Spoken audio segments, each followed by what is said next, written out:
Warikare ababirigi nanone bongeye gukora agashyashya nk'ubu tuvugana nanone hongeye hagaragaye ibitero bishyashya bitunguranye muri aya masaha mu gitondo aho bigabwe kuri bano barwanyi ba M23 muri Uvira mu duce tugiye dutandukanye hagiye hagaragara imirwano iteye ubwoba nk'ubu tuvugana ahantu bita Molongwe anga ni muri secteur ya Bavila anga rero haramukiyemo imirwano ikomeye cyane ibitero bikomeye cyane muri territoire ya Warungu tugiye kubabwira uko byifashe muri Kavumu nanone haramukiyemo operation Simusiga operation Karundura zigiye kuba zakorerwaho cyangwa se ibitero Karundura bigiye kuba byagabwa kuri umutwe wa 23 byose rero ugiye kubyumva muri aya makuru. Warungu centre noneho ibintu byamaze kuba bihindura isura bano barwanyi ba 23 nabo tayari bamaze kuba bakameza koalisiyo iri gutaka ku rwego rwo hejuru cyane ibitero bikomeye cyane bikomeje kugenda bibagabwaho. FARDC Wazalendo FDNB mu bitero bikomeye cyane Karundura mu mugambi mubisha wo guhitana bano barwanyi ba M23 ahangaha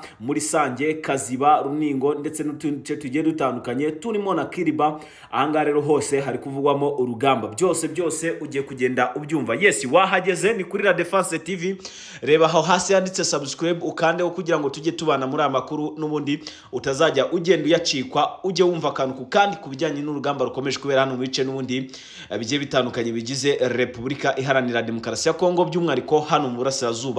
Nitwa Pacifique uyu munsi turi ku itariki ya 5 z'ukwezi kwa 8 umwaka ni 2025 tukaba tuzindutse rero mu makuru akomeye cyane amakuru y'urugamba rwaraye ndetse n'urwaramutse aho tugiye kubabwira uko byifashe neza hano mu mujyi wa Uvira ndetse no mu zindi access zigiye zitandukanye. Nta kindi rero nagusabaga no kureba neza niba nyaboneka warakanze kuri subscribe wabona utarayikandaho ugakandaho kuko biba byiza iyo dukurikiye ariko wananakanze kuri subscribe. So twihuse rero ntago turi butinde muri ibyo ahubwo tugiye gukomeza n'amakuru Karundura amakuru y'ibitero bikomeye cyane amakuru y'imirwano ikomeye cyane yagabwe ibitero byagiye bigabwa mu bice bigiye bitandukanye by'umwariko bibarizwamo bano barwanyi ba M23 so hagati aho byose ugiye kugenda ubyumva neza cyane gatanu kuri kagenzi kako. Hanyuma ndagira ngo aya makuru tuyatangire ariko tuyahere hano kuri bano barozi ngira ngo ejo nari nabavuzeho gatoya aruguraha ariko ndagira ngo munyemerere mbagarukeho babwire yuko uyu munsi bahemukiye kitwa Semusenyatura bahemukiye Wazalendo bagahemukira FDLR bagahemukira abacashro bano ba mercenaires b'ababirigi ubwo babizezaga yuko ngo bateye inzuzi ngo kandi inzuzi zerekanye ko ngo M23 igira gute ngiri butsindwe ngo bari bikubite ruhenu ngo bakayikuramo ndetse kugeza na Bukavu. Aba barozi rero bivuga ko baturutse mu gihugu cya Mongolia. Iki gihugu ni igihugu gifite ubuzima butoya cyangwa se ubuzima budafashije kuko ni igihugu kiri hagati y'ibihugu bibiri, igihugu gifite ubwigenge bucagase. Ahangaha rero hakaba hakomokanga abaturage mu bwoko bw'abahinzi ariko ngo bazwiho kuroga bidasanzwe, bazwiho gukorana n'imyuka mibi y'epfo ngiyo sinzi imyuka mibi nyine ngo gukorana nabo biba bimeze bite. Gusa amwe mu makuru ufite nuko ngari abarozi Karundura ari abarozi rukokoma Felix Tshisekedi aherutse kugura ubwo yabazanaga rero ngo bahangane n'uyu mutwe wa 23 uyu mutwe ariko wa 23 kabukomeje kugenda ubatsinda ku rwego rwo hejuru. Ubu tuvugana bitero biramutse aho bita Molongwe anga muri secteur ya Bavira haramukiyemo ibitero bikomeye cyane aho biri kuvuga ko byari bitero byagabwe kuri uyu mutwe wa 23 ariko bino bitero bigasiga n'ubundi ntacyo bifashe cyangwa se bigasiga n'ubundi ntawe bihetanye cyangwa se ngo bimwice. Ni kuri bano barwanyi ba 23 rero nibo babigaba kuri ba Katanyama abana basirikare ba Katanyama ba FARDC abangaba rero babarizwa hano bita Mulongo anga rero bakaba hakubitiwe n'uyu mutwe wa 23. So hagati aho ndababwira yuko nubwo bimeze uko bahanganye bakarwana ruduce tugiye dutandukanye n'undi duhereye muri zo axe M23 yabanje kwigarurira mbere yuko igira gute mbere yuko ijya kwinjira. Hanyuma ndagira ngo gatoya tuve kuri uyu mutwe wa 23 twigarukire kuri kubarozi. Reka tugaruke kubarozi tubabwire impamvu ya nyayo nyamukuru yabateye kugambanira FARDC yabateye kubata murambushi kugira ngo bicwe.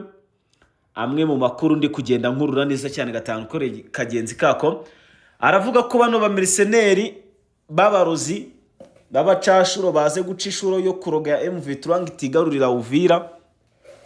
Bagize batya babeshya bano basirikare ba Katanyama rero tugomba gukora ibishoboka ibyo ari byo byose, ati mwebwe mukagenda mukarwana na mama 23 kandi mukabatsinda. Ati twateye inzuzi, ati tubona M23 iri gutsindwa, iri gukubitwa, ati namwe rero mugende mugerageze murebe ibyo twakoze ko ari cyo biri kugira gute biri gutanga. Aba barozi ngo bari bagiye baroga umuhanda Kavumu, bagiye baroga Prito hano umuhanda Kaziba, baroga Sange Runingo. Ahangaha rero ngo M23 ngo ntibe yakora vasa ngo ibe yahagera. So ahangaha hakaba hamwe n'ubundi tukaba tumwe mu duce n'ubundi tubarizwa hano muri buno burasirazuba bwa Repubulika Iharanira Demokarasi ya Kongo twatezwemo iyo mitego y'abarozi kugira ngo ihitane abasirikare ba M23 ngo bisange muri ambushi, abeshi bapfe bazize ibyo byose.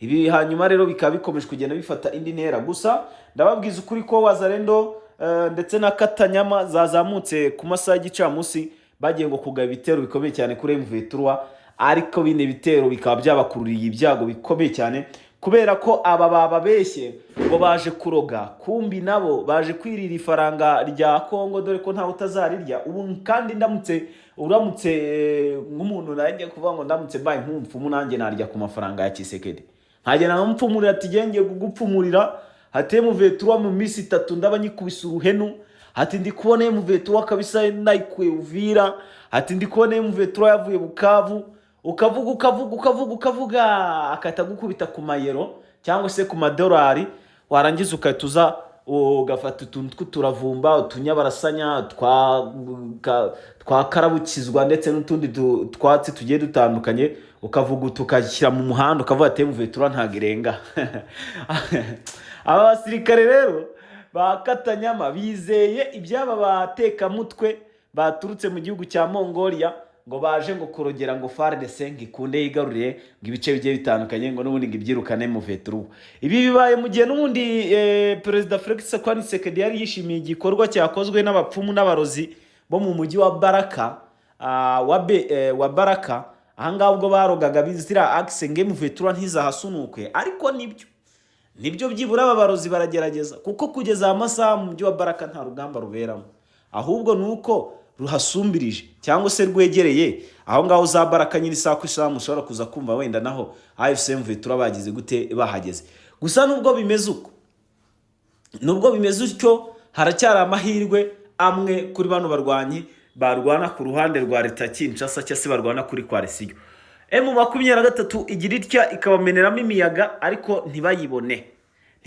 Mushobora kubaza ati babamenemo imiyaga gute rero? Ni mu gihe abakatanyama bazaga muri zino axe bakimara kuza batangira kugaba ibitero kuri M23 ahangaha n'ubundi muri bino bice bya Zamurongwe. Ahangaha rero hagabwemo ibitero n'abasirikare bakatanyama, ariko biza kurangira bakubiswe inshuro n'aba barwanyi bayi mu 23 ivumbiriza kugira gute kuba ari batumukana. Hanyuma gatoya ndagira ngo twizamukire mu muhanda Kaziba Runingo, ariko ikintu nababwira nubwo bano barwanyi bimeze bitya bigize gutya, ariko buriye mu 23 nta mikino. Aba basirikare barwana ku ruhande rwa leta Kinshasa bazamutse bagiye kugaba ibitero bikomeye cyane kuri uyu mutwe wa 23, ariko uyu mutwe wa 23 uza kubitwaraho mu buryo nyine navuga ko ari M23 mubona niba hari abantu mukurikirana iby'uru rugamba munkurikiye munyandikire muri comment mumbwire. M23 ubona ko ari igisirikare kiri smart, igisirikare cyiza gifite discipline, igisirikare ubona ko gifite umuco kikora ibintu byacyo kuri gahunda, ukabona yuko nyine mu buryo bumwe cyangwa se ubundi ari igisirikare kigize gute, ari igisirikare cyiza. Hanyuma iki gisirikare cy'ama 23 kigaragara nk'ari cyiza cyane, ariko buriya ni kibi cyane. Igisirikare kitabwirwa iyo cyatangiye urugamba ntigihagarikwa paka gace kigarurirwe cyangwa se bagambiriye kwica bamwica. Abo ni abasirikare ba M23. Ibi ngibi rero bikaba bigaragaza ku kwitonda kw'aba basirikare ba 23, ariko hakongera kugaragaramo nanone ikintu gisa n'umujinya. Ni cya kindi cya gisirikare ntihagarega abasirikare buri ari abantu b'Imana, n'ab'Imana abasirikare n'ab'Imana, kandi Imana yanga gasuzuguro. Rero nta musirikare ubukwiye ngo kugira gute gusuzugurwa.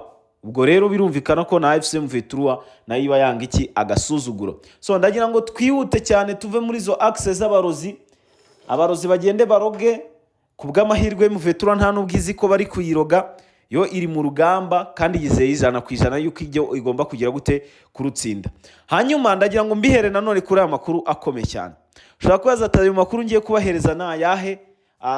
Ya makuru rero ngiye kubaha ushobora kuba yumva heshi, ariko reka mbabwire ka aho bita muri Rurambo tuvugana na amarira masa, na agahinda gakomeye cyane hano kuri bano baturage mu bwoko bw'abanyamurenge. Nyaboneka ahangaha ngira ngo duherukana ubushije mu makuru yatambutse mbabwira yuko hari abakomeje no kugenda biyahura ku bushake bitewe nuko bari kubona nta kintu, nta cyerekezo cyo kubaho gihari, bitewe n'ibitero bikomeye cyane babikomeje kugenda bigabwa kuri bano baturage bo mu bwoko bw'abanyamurenge. So ndagira ngo mbahereze update, gusa iyi update nayo ni imwe muri update zikomeye n'ubundi ziri kugenda zigaragara no muri buno burasirazuba bwa Repubulika Iharanira Demokarasi ya Kongo, aho rero M23 yagize gute yagiye igaragaza ku kwitwara neza cyane mu buryo buhambaye, by'umwihariko mu kuguhangana na coalition n'ubundi irwana ku ruhande rwa leta Kinshasa, yaba FARDC, Wazalendo ndetse n'abandi batari bakiya cyane. So ndagira ngo rero mbabwire n'andi makuru akomeye cyane tuva muri izo axe, twihuta dukubita tubangura, nyuma yuko Wazalendo zabwiwe yuko hazemo abapfumu kandi ko bagiye gupfumura ngo iminsi mike cyane, ngo Kavumu nifatwa ngo Bukavu tayari ngo buracya nayo yabaye Tombe, si Bukavu gusa ngo n'utundi duce tugiye dutandukanye ngo twose turaza kuba Tombe. Ariko se iyi Kavumu izafatwa Bukavu ngo ibe Tombe? Aha simbizi, buriya wabibaza nk'umusirikare uri ku rugamba niwe yagusobanurira neza kubwira ukuntu Kavumu izavamo, Bukavu nayo ikavamo, ubundi igihugu kikaba Tombe, cyangwa se M23 wose mu duce twigaruriye tukaba Tombe mu munsi umwe.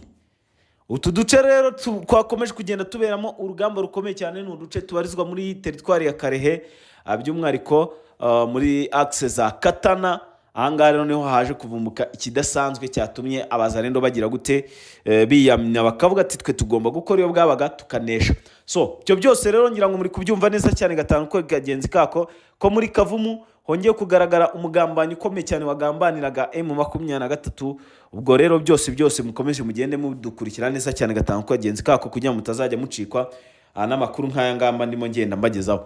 So ndagira ngo mbabwire nanone andi makuru ahambaye, andi makuru udakwiriye gucikwa, nuko kugeza maginga ya teritwari ya Warikare ikiri kuberamo urugamba. Ushobora kwibaza ati iri kuberamo urugamba ute kandi hari hapanzwe operation n'ubundi Karundura cyangwa se operation Simusiga n'ubundi zigamije kwirukana M23 by'umwihariko hano muri bino bice cyase muri aya ma axe n'ubundi. Ariko uku kujya kumwirukana kwirukana bano barwanyi ba M23 niko kwateye paniki ikomeye cyane ku ngabo zirwana ku ruhande rwa Wazalendo ndetse na FARDC. Ahangaha bagerageje nibyo kugaba ibitero kuri M23, ariko n'ubundi biza kurangira bagize gute batsinzwe. Mu gutsindwa kwabo rero babura uko babigenza, batangira gusenga ibibaho n'ibitabaho.